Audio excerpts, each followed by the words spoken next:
bonjour tout le monde. Donc, je me présente pour ceux qui ne me connaissent pas. Je suis le docteur Tinali du CAC Bassin, assistante en hématologie. Et donc, je vais aborder avec vous aujourd'hui le cours du purpura thrombopénique auto-immune. Alors, on va essayer de faire en sorte que ça soit une session interactive. Donc, vous pouvez m'arrêter, poser des questions éventuellement, il n'y a pas de souci. D'accord ? Voilà. Alors, est-ce que vous avez une idée sur le purpura thrombopénique? Non. Je suppose que vous n'avez pas d'idée. D'accord. Alors, donc la nouvelle nomenclature, c'est le purpura thrombopénique auto-immune. D'accord? Alors, anciennement, on disait purpura thrombopénique immunologique. On parlait de PTI. Mais actuellement, on ne parle plus de PTI. On parle de purpura thrombopénique auto-immune. Pourquoi? Eh bien parce que tout simplement, la physiopathologie, maintenant, elle est connue. Et donc, on sait que le mécanisme, en fait, il est auto-immune. D'accord? Voilà. Alors, je vais essayer de ne pas trop m'attarder, de ne pas trop m'étaler, parce que c'est un cours de médecine générale. Et donc, l'important pour vous, c'est de savoir diagnostiquer un PTI et éventuellement détecter les signes de gravité de ce dernier. Alors, je vais commencer d'abord par des généralités. Donc là, je ne suis pas encore dans le purpura thrombopénique auto-immune. Je vais parler des purpura thrombopéniques. Alors, les purpura thrombopéniques, eh ben, c'est l'ensemble des manifestations hémorragiques, donc spontanées, qui sont dues à une extravasation du sang dans le revêtement cutané en rapport avec une thrombopénie. Alors, est-ce que vous savez qu'est-ce qu'une thrombopénie? Normalement, vous avez vu un hémogramme normal. Voilà. Donc, quelle est la valeur normale des plaquettes? Très bien. Donc, la valeur normale des plaquettes, en règle, elle est entre 150 000 et 400 000. Or, là, je suis en train de vous dire que la thrombopénie, elle est définie par une diminution du taux de plaquettes au-dessous de 100 000. Ça, c'est vraiment à retenir. Parce que si vous allez prendre les anciens cours, vous allez trouver 150 000. Or là, j'ai mis inférieur à 100 000. Pourquoi? Vous allez me dire qu'entre 100 000 et 150 000, est-ce qu'on parle de thrombopénie ou pas? Eh bien, la réponse est non. Pourquoi? Parce qu'il a été démontré en fait que le taux de plaquettes était variable d'une ethnie à une autre.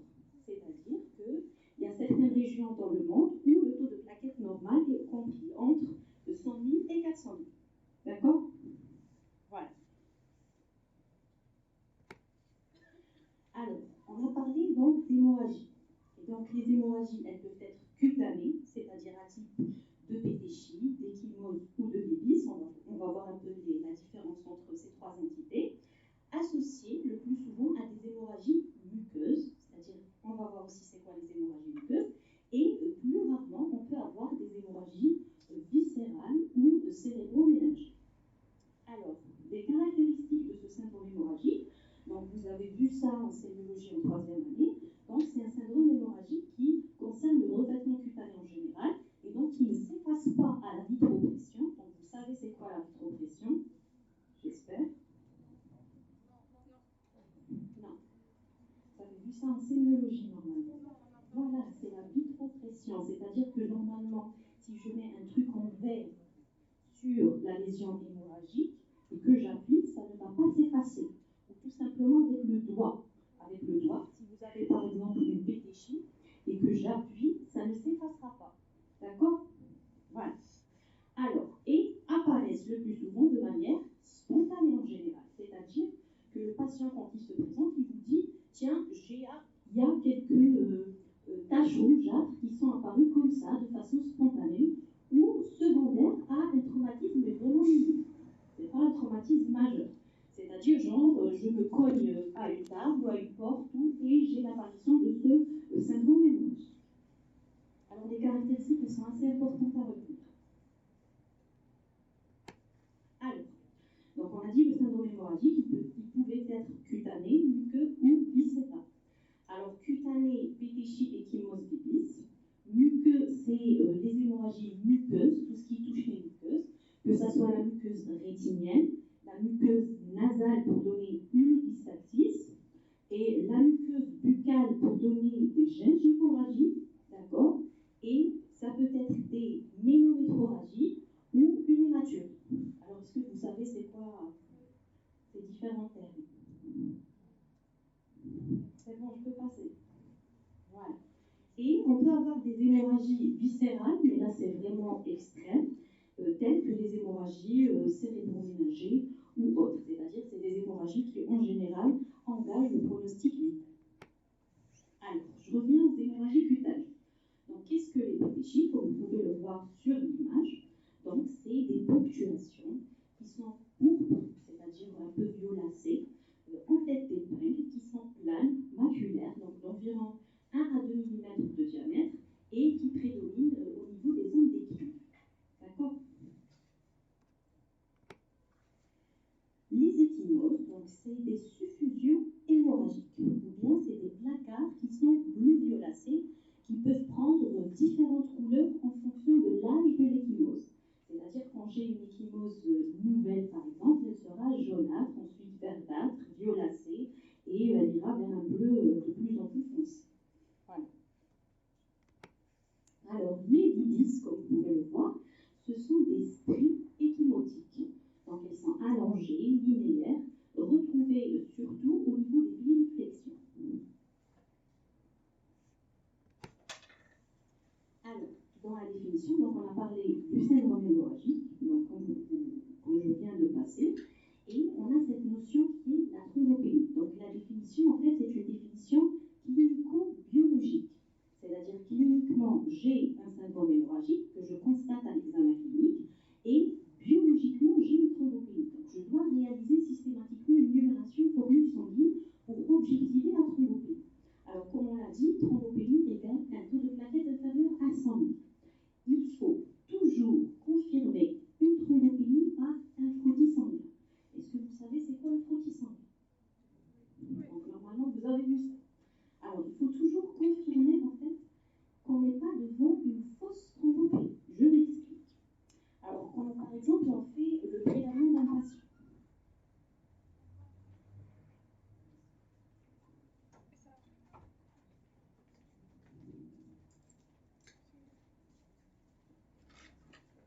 quand on prélève un patient pour faire une numération formule sanguine, en général, c'est un prélèvement que je vais faire sur un tube EDTA. D'accord? C'est un tube qui contient de l'EDTA pour que le sang ne coagule pas. Et parfois, les plaquettes, vu que les plaquettes, en fait, c'est les toutes petites cellules du sang, et ça, vous le savez, c'est-à-dire par rapport aux globules rouges ou aux globules blancs, c'est les plus petits éléments du sang. Et donc, ces éléments-là, parfois, vont se regrouper en amas. Et quand elles se regroupent en amas, donc l'automate qui fait la numération formule sanguine, il va tourner, et pour lui, il va comptabiliser cet amas plaquettaire comme une seule cellule, et va la mettre parmi les cellules rouges, ou bien, c'est-à-dire les globules rouges, ou bien les globules blancs. C'est-à-dire que l'automate, il est en quelque sorte, il n'est pas intelligent, il est un peu bête. C'est-à-dire lui, il permet de différencier les différentes cellules sanguines par leur taille. Et si j'ai un amas de plaquettes, donc il va le rentabiliser comme une grande cellule. Et donc, ça va me donner une thrombopénie, mais en fait, qui est fausse. Et c'est justement l'examen au frottis sanguin, c'est-à-dire sous microscope, avec un étalement d'une goutte de sang entre lame et lamelle, qui va me permettre de voir un peu que, en fait, non, les plaquettes sont tout à fait là, elles sont tout à fait présentes. Parfois, elles peuvent être regroupées en amas seulement. Voilà, donc ça, c'est pour cette fausse thrombopénie. Alors, et quelque chose d'autre à retenir, c'est qu'en général, on n'a pas de manifestation clinique hémorragique si j'ai un taux de plaquettes supérieur ou égal à 50 000. C'est ce qu'on appelle le seuil hémorragique. D'accord? Donc, si j'ai un taux de plaquettes inférieur à 100 000, c'est une thrombopénie. Et si j'ai un taux de plaquettes inférieur à 50 000, le patient peut saigner. Il peut me donner un tableau hémorragique. Mais si j'ai un taux de plaquettes compris entre 50 000 et 100 000, en général, le patient ne saigne pas. D'accord? C'est une découverte qui se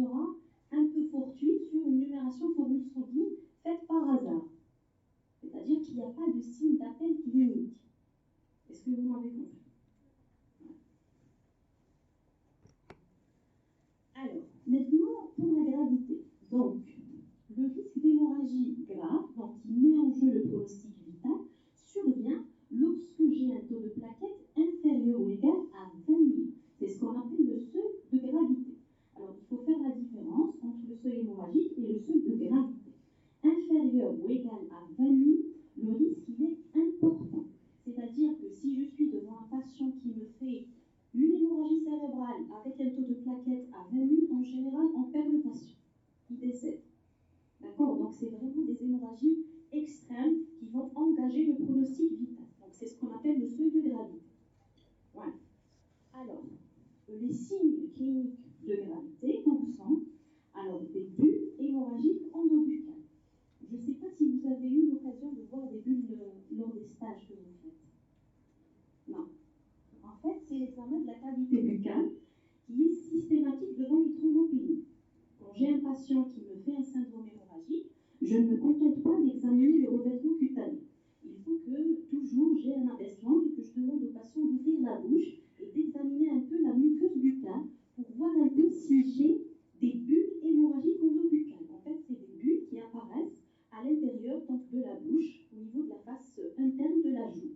D'accord? C'est un signe d'extrême gravité, c'est-à-dire que c'est un signe qui, en général, me dit que le taux de plaquettes est inférieur à 20 000, voire inférieur à 10 000.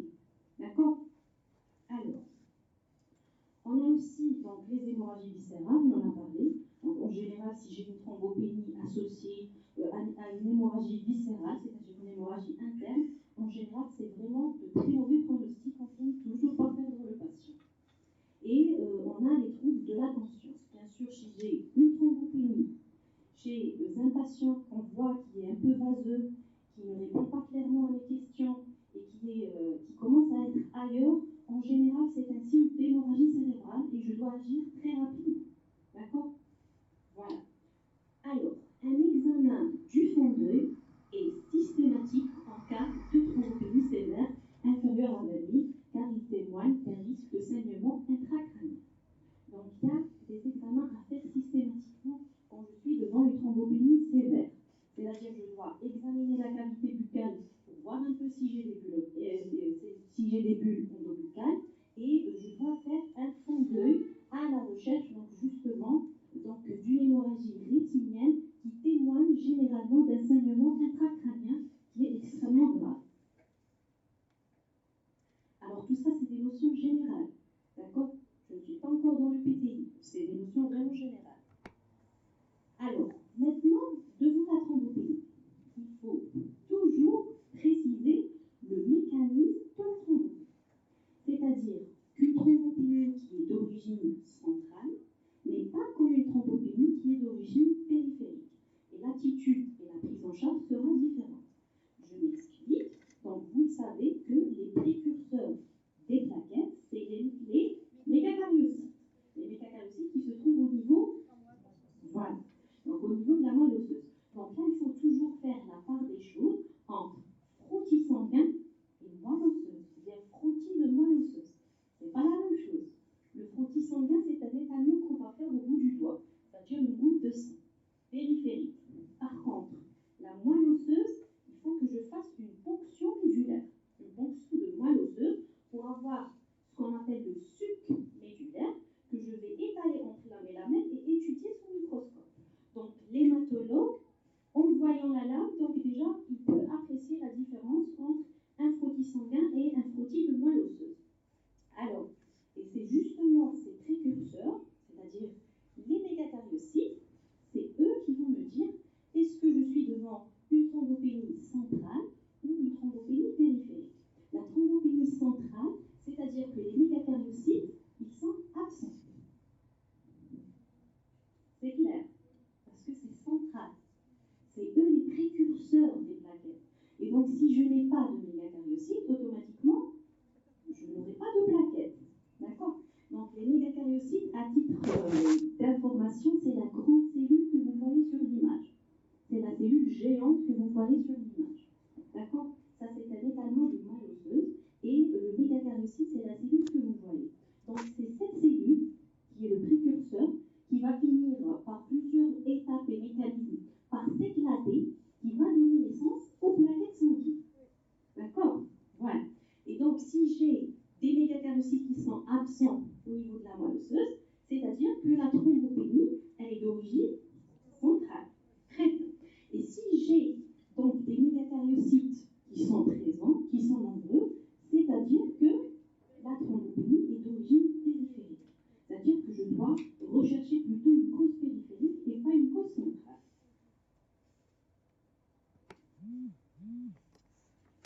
Alors, quelles sont justement les différentes étiologies de ces purpura thrombopéniques? Alors, on a dit qu'on avait les thrombopénies centrales et les thrombopénies périphériques.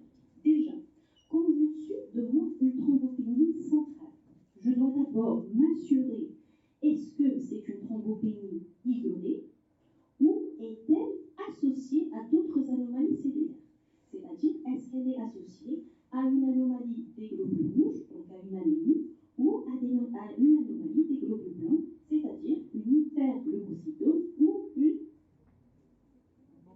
leucopénie, exactement. Et donc, soit elle est isolée, et là, si elle est isolée, donc les causes de la thrombopénie sont variables, soit c'est des causes acquises, c'est-à-dire la prise de certains médicaments qui peuvent donner des thrombopénies centrales, soit elle est congénitale, et ça, c'est des pathologies qu'on appelle les amégacariocytoses. D'accord? C'est-à-dire qu'il n'y a pas de mégacariocytes et c'est vraiment congénital. Donc, l'amégacariocytose, elle peut être congénitale ou elle peut être acquise par la prise de certains médicaments, comme les œstrogènes, l'éthanol, etc. D'accord? Alors, sinon, donc, on a dit que la thrombopénie, elle pouvait être associée à d'autres anomalies. Et dans le cas où elle est associée à d'autres anomalies, là, je vais voir la richesse de la moelle. Si j'ai un suc médulaire ou bien une moelle osseuse qui est riche, c'est-à-dire que c'est une carence en facteurs antipernicieux ou certaines pathologies hématologiques, par exemple le syndrome myélodysplasique, si j'ai une moelle qui est pauvre, je suis devant un tableau d'aplasie médulaire. D'accord? Donc l'aplasie médulaire, c'est un cours à part que vous allez voir par la suite. Voilà. Alors, sinon, je peux être devant un envahissement médulaire, c'est-à-dire que la moelle osseuse, elle est envahie essentiellement par des cellules cancéreuses, tumorales, qu'on appelle des plastes. Et c'est ces plastes-là qui vont donner des tableaux de leucémie aiguë, ou bien, en dehors de l'hématologie, c'est les métastases de certains cancers. Donc, vous allez voir, au fur et à mesure que vous allez voir les différents modules de médecine, à chaque fois que vous allez parler d'un cancer, vous parlerez d'envahissement médulaire. D'accord? Donc, à chaque fois que la moelle osseuse est envahie par des cellules tumorales, la moelle, elle va étouffer. C'est-à-dire que les cellules normales ne seront plus là. Donc, les précurseurs des globules rouges, ou là des globules blancs, ou des plaquettes ne seront pas là. Et donc, on va avoir une thrombopénie qui sera associée à d'autres anomalies. Est-ce que c'est clair? Alors,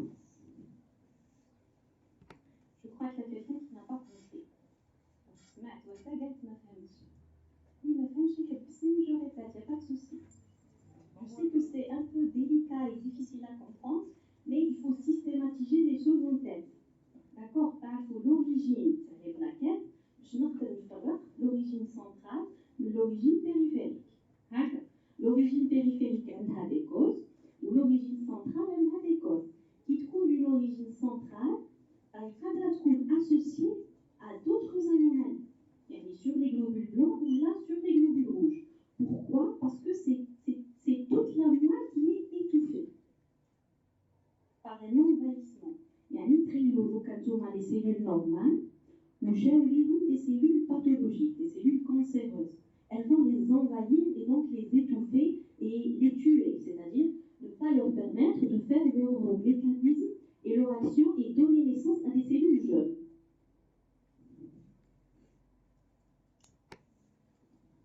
Alors, les thrombopénies périphériques. Donc, on a dit que si la thrombopénie était périphérique, donc c'est la numération formule sanguine qui va nous la montrer, et le frottis sanguin, est-ce qu'il sera riche ou la pauvre en plaquettes?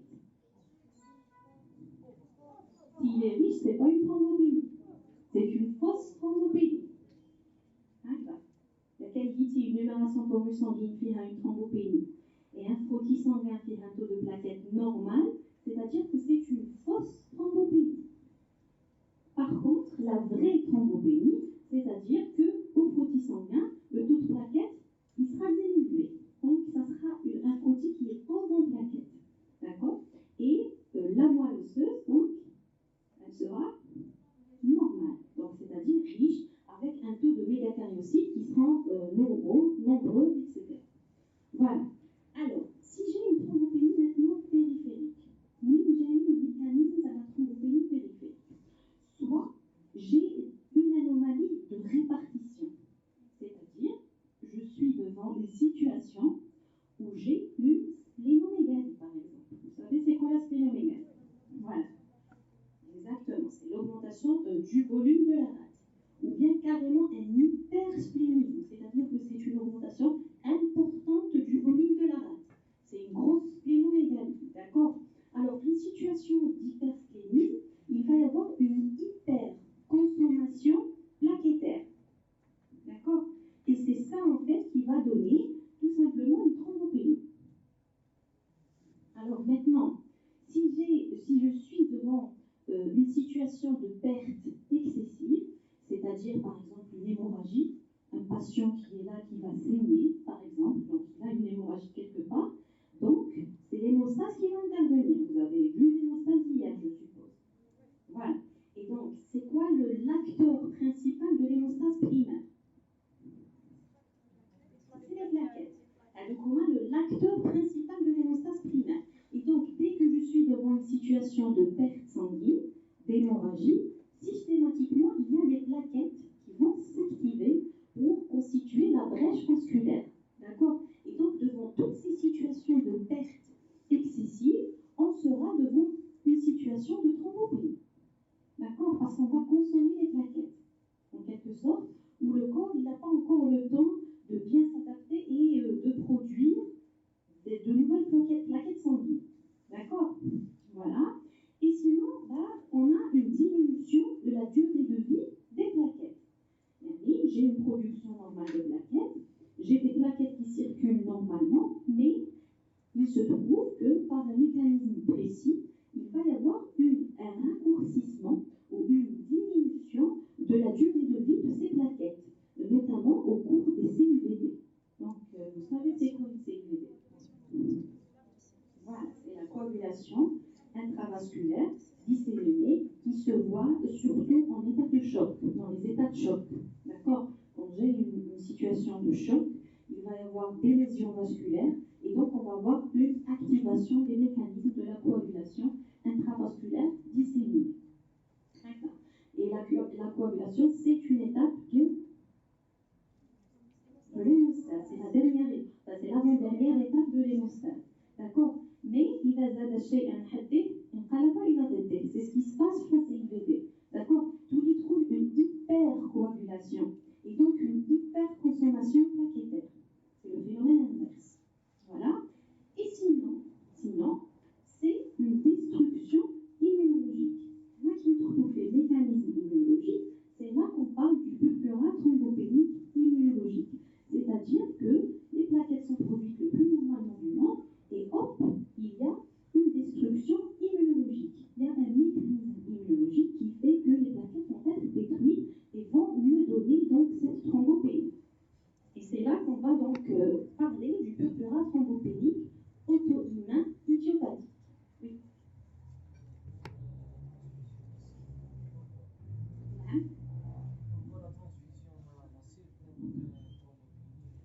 C'est pas les transfusions massives qui vont donner les thrombopénies.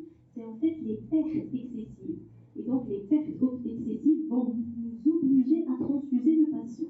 Donc toutes les situations de pertes excessives nous obligeront en fait à transfuser le patient en plaquettes ou en sang.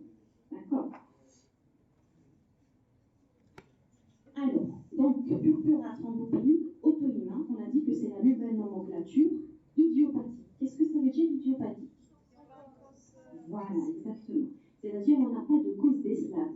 C'est-à-dire que si je suis devant un patient qui a un syndrome hémorragique clinique associé à une thrombopénie biologique, je commence investigation. Est-ce que c'est central? Est-ce que c'est périphérique?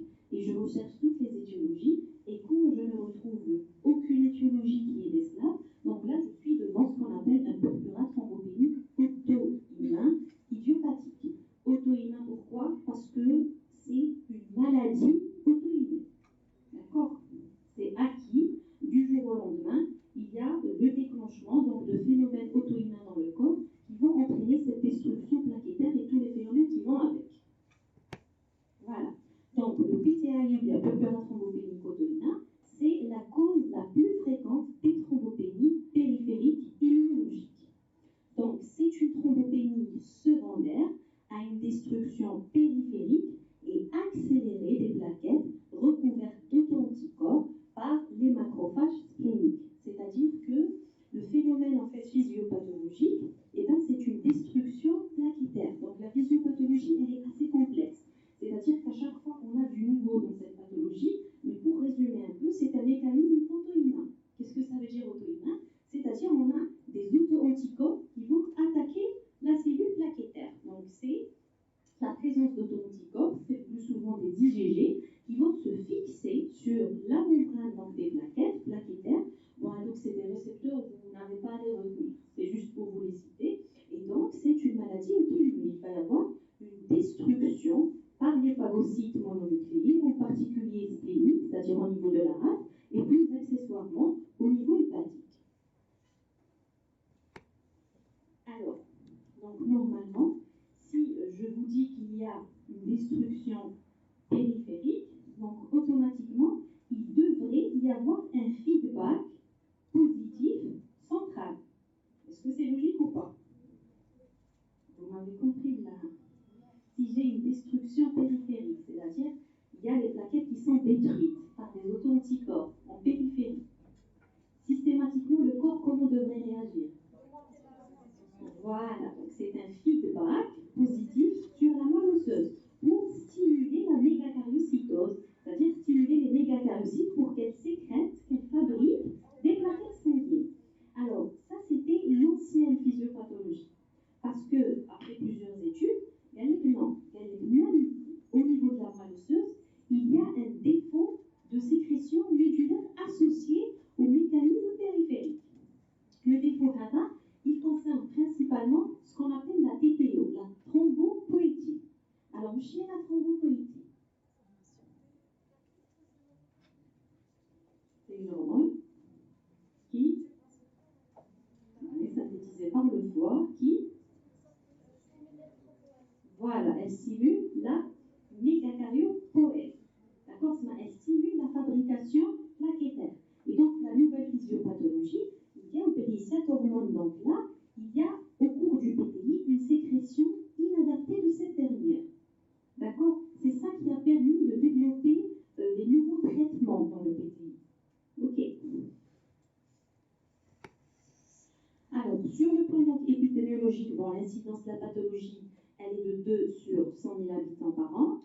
C'est une pathologie qui concerne aussi bien l'enfant que l'adulte, donc les enfants entre 4 et 10 ans, et les adultes entre 20 et 40 ans. Et c'est une pathologie qui est de prédominance féminine, donc chez l'adulte. Alors, les circonstances de découverte, donc on l'a un peu dit, c'est soit fortuitement lors de la réalisation d'un hémogramme, par exemple, donc on est bien, et on décide de faire une numération formule sanguine, on peut tomber sur une thrombopénie tout simplement, ou bien on a cliniquement un syndrome hémorragique, donc on en a parlé, c'est surtout cutané. Alors, les signes cliniques, donc le début il est soit brutal, soit insidieux, c'est-à-dire soit ça commence comme ça, du jour au lendemain, le patient donc, a des épistaxis et donc il va consulter en temps sur une thrombopénie, soit c'est insidieux, c'est-à-dire qu'il a des petits pétéchis qui apparaissent, mais il n'en tient pas trop rigueur, et ça s'accentue, et là il décide de consulter. Donc en général, c'est un purpura pétéchial. Alors quand je dis purpura pétéchial, égale pétéchie. D'accord? Pétéchie ou purpura pétéchial, c'est la même chose. Échymose ou purpura échymotique, c'est la même chose. Ok? Donc c'est des pétéchies dans 80% des cas, ou bien c'est des échymoses qui sont d'apparition spontanée, où on a dit provoquées par un traumatisme minique. On peut avoir des hémorragies muqueuses, gingivo d'hémorragie, etc. On peut avoir des hémorragies viscérales qui sont plus rares, et on notera, et ça c'est important, l'absence de fièvre et de syndrome tumoral, c'est-à-dire qu'il n'y a pas de splénomégalie. C'est un truc important et sujet à une question pour un examen. D'accord? Donc on n'a pas de fièvre et on n'a pas de syndrome tumoral, il n'y a pas de splénomégalie. Alors, sur le plan biologique, donc toujours on procède.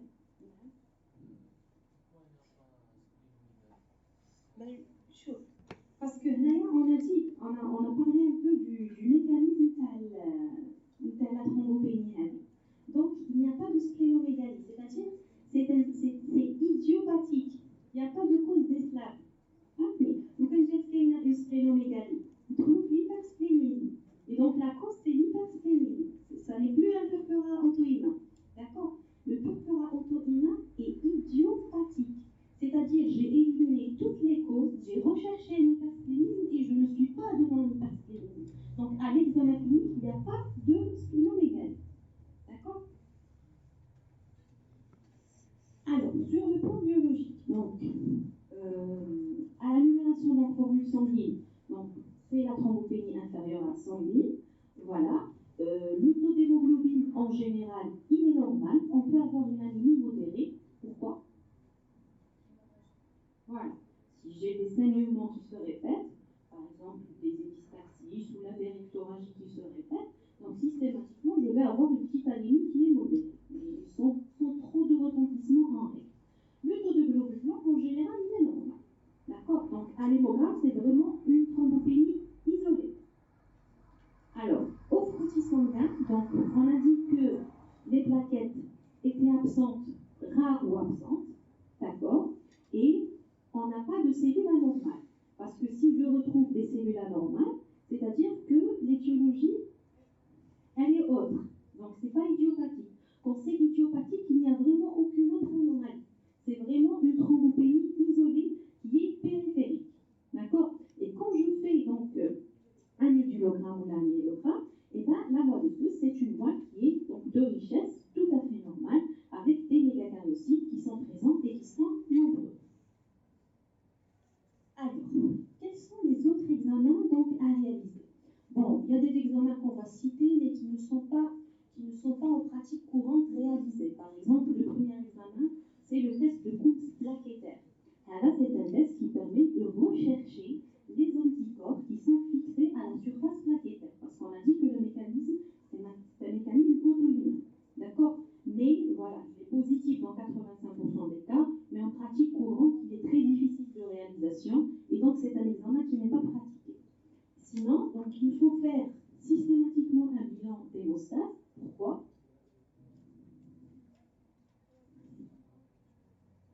Parce que vous êtes devant une thrombopénie, où la plaquette sanguine, elle fait partie, on a dit que c'est un acteur de l'hémostase. Donc on doit s'assurer qu'il n'y a pas une autre anomalie de l'hémostase associée. D'accord? Voilà. Et donc, on fait ce qu'on appelle le TCA, le TP, le taux de fibrinogène. En général, tout est normal. Alors, on a un temps de saignement allongé. Là, c'est normal, je pense. Parce qu'on n'a pas de plaquette. Donc, quand je fais un saignement, quand je provoque un saignement, c'est vraiment, ça va prendre du temps à s'arrêter. Parce qu'il y a qu'un chez les plaquettes sanguines qui vont réaliser l'hémostase primaire et arrêter la brèche vasculaire. Voilà. Alors, je dois également réaliser devant une thrombopénie des sérologies virales à la recherche d'une hépatite B, C, du VIH. Pourquoi?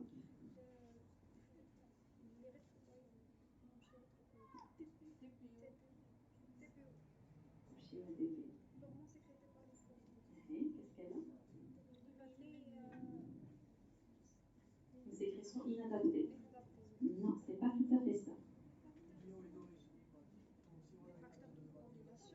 Oui, elle a raisonné comme vous, mais c'est pas tout à fait ça. Il n'y a pas que ça en fait. Il y a une partie, c'est vrai, c'est juste ce que vous dites, mais en fait, les virus, par exemple, là on est en pleine pandémie de Covid-19, et bien on a constaté que l'une des manifestations cliniques et biologiques du Covid-19, c'est la thrombopénie. On patients qui font le Covid-19 et qui gardent en post-infection une thrombopénie. Pourquoi? Parce qu'il y a certains virus, le Covid-19, l'hépatite B, l'hépatite C et le VIH, qui ont un mécanisme en fait de mimétisme avec la thrombopoïétine. Je mets un mimétisme, c'est-à-dire ils ont à peu près la même action. Ils ont le mécanisme d'Aha. D'accord? Et donc, Dina, je dois rechercher en fait la notion d'une infection virale. Parce qu'il trouve une infection, par exemple, un sujet qui a une hépatite, qu'elle soit B ou la C, il peut nous faire donc une thrombopénie, c'est-à-dire un purpura thrombopénique. Anthony, j'ai l'impression que vous n'avez pas trop compris.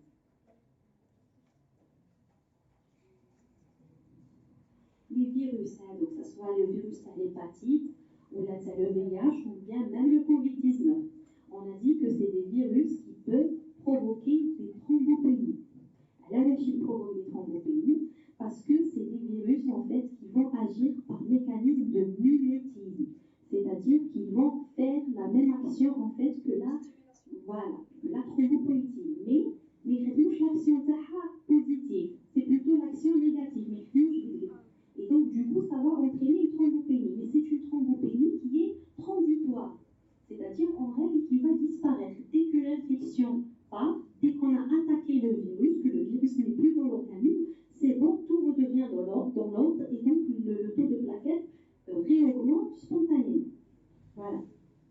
Alors, le bilan immunologique, il est aussi important de réaliser ce qu'on appelle le bilan immunologique, c'est-à-dire des anticorps antinucléaires, anti-DNA, anti-phospholipides. Ça, c'est à la recherche de maladies auto-immunes. D'accord? C'est un terrain auto-immune. Donc, il faut le faire également systématiquement devant une thrombopénie. Et sinon, voilà, on a le test de Cook-Styrene qui est en règle négative. Alors, c'est-à-dire qu'on a, pour résumer un peu, on a des examens qui sont de réalisation systématique devant une thrombopénie. L'hypoma, l'hémogramme, c'est-à-dire la numération forme sanguine plus le frottis sanguin et le myélogramme. Alors, le myélogramme, je précise, le médulogramme, il n'est pas de réalisation systématique. D'accord? On n'est pas toujours amené à faire une ponction de moelle osseuse. Parce que de 1, c'est un geste qui est assez invasif. Je ne sais pas si vous avez assisté à une ponction de moelle osseuse, mais c'est assez traumatisant quand même pour le patient. Et donc, elle a des indications bien précises.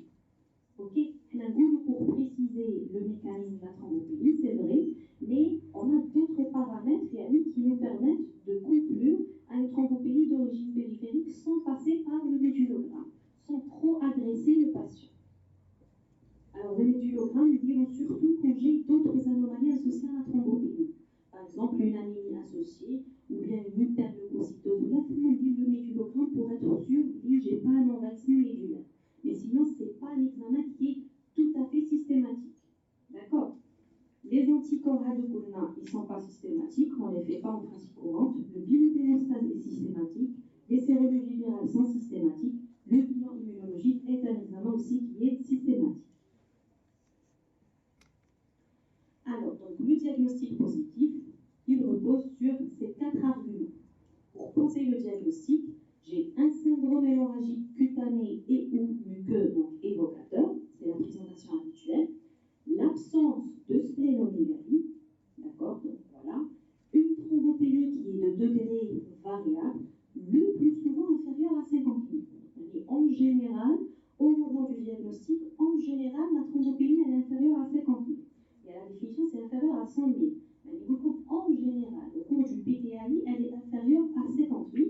Et on a dit que la moelle était riche en mégacaryocite. C'est les 4 principaux arguments diagnostiques. Alors, on arrive au chapitre du traitement, mais avant ça, on va parler un peu des modalités évolutives de la maladie. Donc, la maladie, le purpura thrombopénique auto-immun, on dit qu'il est nouvellement diagnostiqué, c'est-à-dire de 0 à 3 mois, du moment où je pose le diagnostic jusqu'à 3 mois, avec c'est un PTAI qui est nouvellement diagnostiqué. Il est aigu. Au-delà de 3 mois, mais moins d'une année. C'est un PTAI qui est persistant. D'accord? Et on parle d'un PTAI chronique quand j'ai une évolution qui va dépasser les 12 mois. Donc, et en général, c'est l'apanage de l'adulte. En général, chez l'enfant, c'est plutôt aigu. C'est des petites formes aiguës qui disparaissent au bout de 3 mois sous traitement. Par contre, généralement, le PTI qui est le sujet adulte, en général, ça persiste au-delà de 12 mois et on passe à ce qu'on appelle la chronicité. Les définitions, vous devez de les connaître. Alors maintenant, pour la prise en charge thérapeutique. Donc, quels sont les buts du traitement? On traite pour arrêter un saignement s'il existe, parce qu'il peut ne pas exister, pour réduire donc, la production de ces auto-anticorps qui provoquent cette destruction plaquettaire et espérer obtenir une guérison. Donc, c'est les 3 buts du traitement. Pourquoi on traite le patient? C'est pour ces buts-là.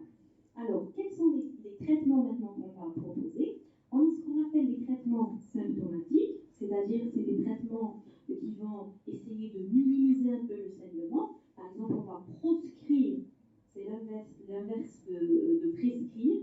Donc, proscrire, c'est éviter quoi? Éviter les AINS, les antivitamines K, les héparines et les injections intramusculaires, c'est-à-dire tout ce qui peut fluidifier le sang ou bien entraîner une hémorragie. Parce que la dame on est devant une thrombopénie, donc quand le patient il commence à saigner, les mécanismes d'hémostase ne vont pas agir comme il se doit et l'hémorragie, elle sera là et on aura du mal à arrêter le saignement.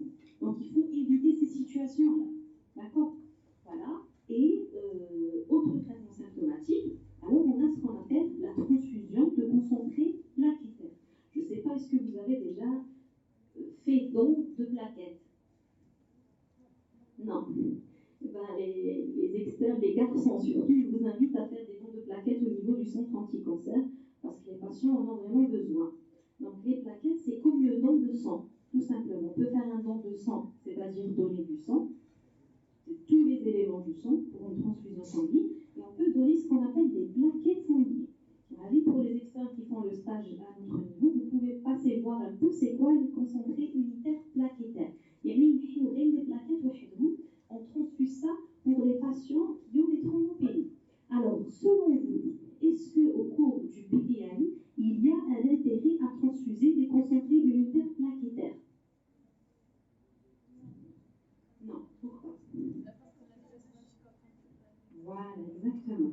Donc, il n'y a pas d'intérêt à transfuser des concentrés unitaires plaquettaires au cours du PTI parce que tout simplement, on a dit que le mécanisme était auto-immun. Donc, il y a des auto-anticorps qui attaquent les plaquettes, qui attaquent la surface plaquettaire. Et donc, si vous allez transfuser le patient, ça ne sert absolument à rien. Parce que directement, dès que vous transfusez, le corps va contre-attaquer, il va libérer les auto-anticorps, et donc, hop, il y aura une destruction des plaquettes, elles n'auront même pas le temps de faire action. D'accord? Donc, on les transfuse, qui coule surtout le mécanisme. Pas forcément central, mais qui coule le mécanisme en dehors d'une auto-immunité. Il n'y a pas quelque chose qui va attaquer les plaquettes. Alors, qu'est-ce qui s'est passé?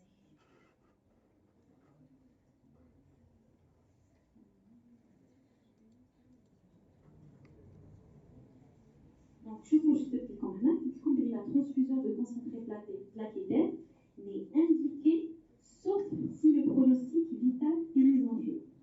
Yani, quand je suis devant un patient vraiment qui a une hémorragie importante, par exemple cérébrale ou la viscérale, ou là, vraiment des fois on est amené à transfuser des plaquettes, mais c'est vraiment en excès. Yani, c'est vraiment pour essayer, ne serait-ce qu'un tout petit peu, de stopper l'hémorragie. Mais on sait d'emblée que ça ne sert vraiment à rien, parce qu'il va y avoir une contre-attaque par les auto-anticorps du système immunitaire. Alors, donc le traitement d'urgence, en cas de saignement important ou une thrombopénie profonde, dans ces cas, il faut hospitaliser le patient en unité d'hématologie en général. Il faut mettre ce qu'on appelle des bonus de corticoïdes, des corticoïdes à forte dose, à raison de 15 mg par kg, sans dépasser 1 g. Et c'est des doses qu'on peut en fait renouveler selon les besoins. En général, général, on fait ça sur 2 ou 3 jours. On renouvelle, on fait ça à J1, à J2 et à J3, sur 3 jours en général. Sinon, autre traitement d'urgence, on a ce qu'on appelle des immunoglobulines polyvalentes. Donc, c'est un traitement donc, à raison de 400 mg kg par jour pendant 3 à 5 jours. Et on a dit que la transfusion plaquettaire, en fait, si vraiment le pronostic vital est mis en jeu. Mais vraiment, ça n'a pas de grand intérêt, j'insiste là-dessus. D'accord? Donc, ça, c'est les traitements d'urgence. Alors, sur le mécanisme d'action, selon vous, des corticoïdes, de la corticothérapie ou là des immunoglobulines. كان فهمتوا شويه la physiopathe وقتلوا على واحده ديال les corticoïdes ou les immunoglobulines. Exactement. C'est en fait des immunomodulateurs et des immunosuppresseurs. Et donc on a dit que c'est une maladie auto-immune. Et en général, dans toutes les maladies auto-immunes, le traitement il repose sur la corticothérapie. Il y en a deux les corticoïdes parce que c'est des immunomodulateurs qui vont stimuler un peu le système immunitaire de la personne et des immunosuppresseurs. Mais aussi, ce sont des protecteurs vasculaires. Les corticoïdes sont des protecteurs vasculaires. Ils vont protéger les vaisseaux et empêcher éventuellement une brèche ou là leur éclatement ou là et donc minimiser un peu l'extravasation du sang en dehors des vaisseaux et donc l'hémorragie. D'accord? Non, pas justement, j'arrive. Alors là, c'est le traitement d'urgence. Elle est en situation d'urgence, mais pas un début de thrombopénie vraiment profonde, inférieure à 20 minutes, avec un syndrome hémorragique diffus, par exemple viscéral. Là, on met d'emblée un bonus de corticoïdes. Il y a des corticoïdes à forte dose. C'est une dose très élevée, très élevée, 15 mg par kilogramme. C'est vraiment élevé et je renouvelle ça sur 3 jours en association avec les immunoglobulines. Ça, c'est le traitement d'urgence. Mais sinon, pour le traitement de fond, le traitement spécifique, si j'ai un taux de plaquettes inférieur à 30 000, mais que mon patient ne saigne pas beaucoup, il n'y a pas une hémorragie cataclysmique qui va engendrer ou engager le pronostic vital, dans ce cas-là, je vais mettre la corticothérapie, qui est le traitement de choix, donc c'est le traitement de première ligne thérapeutique, à raison de 1 mg par kilogramme par jour pendant 3 semaines. D'accord, ça c'est pour répondre à votre question. C'est seulement pendant 3 semaines, puis je vais diminuer progressivement jusqu'à l'arrêt. En règle, on devrait avoir une réponse à une évaluation de la réponse à la corticothérapie. Jamais plutôt une corticothérapie comme ça, abusivement, ou là en excès, ou là au long cours. Une corticothérapie, en règle, ne doit pas dépasser 3 semaines. D'accord? Le PTI, c'est 3 semaines et je vais évaluer. Comment je vais évaluer? C'est en fait des définitions des réponses, okay, que vous devez connaître globalement, que pour parler d'une réponse, c'est en fait le taux de plaquettes et les paramètres cliniques. Il y a un saignement. Est-ce qu'il y a un saignement ou pas? Si je suis devant un patient qui a un taux qui a augmenté le taux de plaquettes au-delà de 100 000 sous corticothérapie, c'est qu'il a répondu. C'est une réponse complète. D'accord? Alors, je tiens juste à rectifier quelque chose, ce n'est pas rémission complète, c'est réponse complète. Est-ce que vous savez c'est quoi la différence entre rémission et réponse? Non. Alors, la rémission, c'est la guérison. Donc, qui vous la rémission complète, en règle, le dit là, c'est la maladie. Par contre, qui vous comme réponse complète, c'est une réponse, certes, elle est là, mais qui peut être transitoire. Elle peut rester en cours, comme elle peut disparaître. Donc là, juste, je corrige, c'est la réponse complète. Réponse complète, c'est un taux de plaquettes supérieur à 100 000. Dans ce cas-là, si j'arrive à obtenir au bout de 3 semaines de corticothérapie un taux de plaquettes supérieur à 100 000, je vais commencer à dégraisser lentement les corticoïdes, voilà, jusqu'à arrêter. نقص la dose حتى نحس. Voilà, on règle le taux de plaquettes subratale. Alors, quand j'ai une réponse partielle, c'est quoi la réponse partielle? C'est-à-dire que c'est un taux de plaquettes qui est compris entre 30 000 et 100 000. Et cliniquement, le patient ne saigne pas. Il n'y a pas d'hémorragie, qu'elle soit cutanée, muqueuse ou viscérale.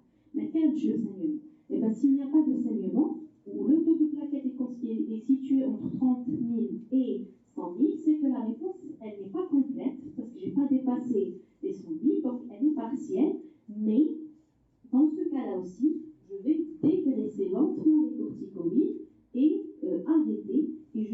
m'abstenir. Yani, je ne vais pas retraiter mon patient. Parce qu'un taux de plaquettes entre 30 000 et 100 000, en règle, il ne devrait pas saigner. On va juste le surveiller. Ok. Si j'ai maintenant persistance d'un taux de plaquettes inférieur à 30 000, dans ce cas-là, c'est un échec à la corticothérapie. Il n'y a pas de réponse, c'est un échec. Et là, je dois dégraisser rapidement, d'accord, et je vais passer à un autre traitement. C'est ce qu'on appelle le traitement de deuxième ligne thérapeutique. Est-ce que c'est clair? Voilà, c'est juste, ça dépend du taux de plaquettes. Là, si j'ai un taux, on a dit inférieur à 30 000, je dégraisse et je passe à une deuxième ligne thérapeutique. Puis, à la deuxième ligne thérapeutique, je suis toujours dans les immunosuppresseurs et les immunomodulateurs. D'accord? Donc là, soit c'est ce qu'on appelle, on a ce qu'on appelle le rituximab, qui est un immunosuppresseur. MabThera, c'est le nom, c'est la DCI, à raison de 375 mg/m². Bon, je ne vous demande pas de retenir les doses. D'accord? Retenez les doses de la corticothérapie, des corticoïdes seulement. Il y a d'autres armes thérapeutiques. Par exemple, le rituximab, c'est à raison de 375 mg/m² une fois par semaine pendant 4 semaines. Alors, mètre carré, c'est la surface corporelle. Voilà. Le danazol aussi, donc qui est une molécule employée à raison de 400 mg par jour. D'autres immunosuppresseurs, l'imurel, l'entoxan, la vinblastine, la cyclosporine, alors tous c'est des immunosuppresseurs. Essayez de retenir un ou deux. Voilà. Et la dernière arme, c'est la splénectomie. D'accord? Donc, on trouve une destruction splénique. Et donc, si je réussis à retirer la rate, en principe, je devrais arrêter le mécanisme de destruction. Là, c'est une arme donc thérapeutique, mais que je vais utiliser en quelque sorte en dernière intention. Et je dois d'abord commencer par une corticothérapie, essayer ensuite avec le rituximab, avec les autres immunosuppresseurs. Si ça ne marche pas après 12 mois d'évolution du PPI, je peux éventuellement splénectomiser mon patient. D'accord? Alors, maintenant, si vraiment, même après splénectomie, la maladie persiste, là, on parle d'un PPI réfractaire. Réfractaire, c'est-à-dire qui ne répond à aucune thérapeutique. Ni aux corticoïdes, ni aux autres thérapeutiques, ni à la splénectomie. Et dans ce cas, je vais passer aux nouvelles molécules. Les nouvelles molécules, c'est ce qu'on appelle les agonistes des récepteurs de la thrombopoïétine. Alors, souvenez-vous vite de la physiopathologie. Elle a le mécanisme auto-immun et donc immunosuppressif, d'où l'intérêt de la corticothérapie et des immunosuppresseurs. Ou un feedback, voilà, qui en règle devrait stimuler. Parce que c'est une notion erronée. Il y a oublié qu'il y a un problème, la thrombopoïétine. Et donc, si je donne des traitements qui vont stimuler le récepteur de la thrombopoïétine, donc je stimule la thrombopoïèse, la mégacariopoïèse et donc la sécrétion des plaquettes. D'accord? Donc, c'est une nouvelle arme thérapeutique. Donc, les agonistes, il y a deux molécules. Là encore, je ne vous demande pas de retenir parce que je sais que c'est un peu pas évident pour vous. On a l'eurobiplostine, c'est une molécule qu'on appelle le Mplay qui est disponible à notre niveau à raison d'une injection subcutanée une fois par semaine. On a des comprimés qui ne sont pas encore disponibles en Algérie, qu'on appelle le L-Thrombopag ou bien le Rigolet. C'est des comprimés donc, qu'on prend à des doses quotidiennes, de 75 mg. Voilà. Donc, le PTI, on a dit que c'est la plus fréquente des cytopénies auto-immunes de l'adulte, que sa survenue peut constituer une urgence hématologique, en particulier lorsqu'il existe un syndrome hémorragique cutâneo-muqueux important et ou viscéral, et le développement de nouvelles voies thérapeutiques, c'est les agonistes des récepteurs donc de la thrombopoïétine surtout, pourrait profondément modifier la stratégie thérapeutique dans un avenir proche et rendre le recours à la splénectomie plus rare. Il y a vraiment ces molécules, par exemple, les agonistes des récepteurs, en Europe par exemple ou là aux États-Unis, c'est une arme qui est utilisée en seconde ligne thérapeutique avant splénectomie. Parce que vraiment des molécules sont disponibles à leur niveau et peuvent les donner à tous les patients. C'est des molécules déjà qui ne sont pas disponibles. Ou bien si elles sont disponibles, elles sont très chères. هذه في الميليو hospitalier je parle, ما يتباعوش على برا. في الميليو hospitalier, mais même في الميليو hospitalier qui يجيبوا لنا donc quand l'administration nous ramène une petite quantité, je ne peux pas me permettre de la donner à tout le monde ou là à tort et à travers. Je dois vraiment choisir les patients qui sont vraiment